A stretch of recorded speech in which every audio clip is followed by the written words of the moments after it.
நாட்டில் நிலவி வரும் சீரற்ற காலநிலை தொடருமா என்பது தொடர்பில் அறிந்து கொள்வதற்காக தொடர்பினை ஏற்படுத்தியுள்ளோம் வளிமண்டலவியல் திணைக்களத்தின் வானிலை அதிகாரி முகமது சாலிஹினுடன்.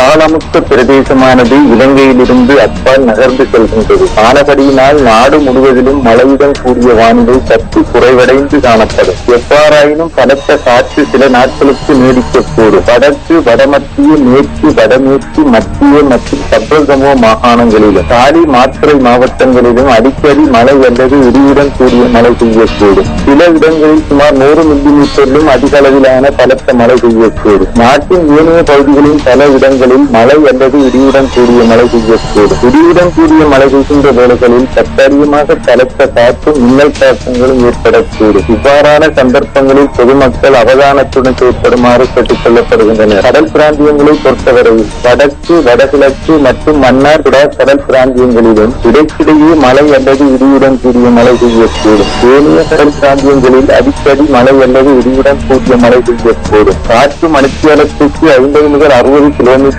வேகத்தில் தென்மேற்கு திசையிலிருந்து வீசும். காற்றின் வேகமானது அடிக்கடி மணித்தியாலத்துக்கு 60 முதல் 70 கிலோமீட்டர் வரையில் அதிகரித்து வீசவும் கூடும். சக்தி வாய்ந்த மேக கூட்டங்களின் தாக்கங்களின் விளைவாக நாட்டை சூழ உள்ள கடல் பிராந்தியங்களில் காற்றின் வேகமானது அதிகமாக மணித்தியாலத்துக்கு 80 முதல் 90 கிலோமீட்டர் வரையில் அதிகரித்து வீசக்கூடிய சாத்தியம் காணப்படுகின்றது. இவ்வாறான சந்தர்ப்பங்களில் கடல் பிரதேசங்கள் மிகவும் கொந்தளிப்பான நிலையில் காணப்படும்.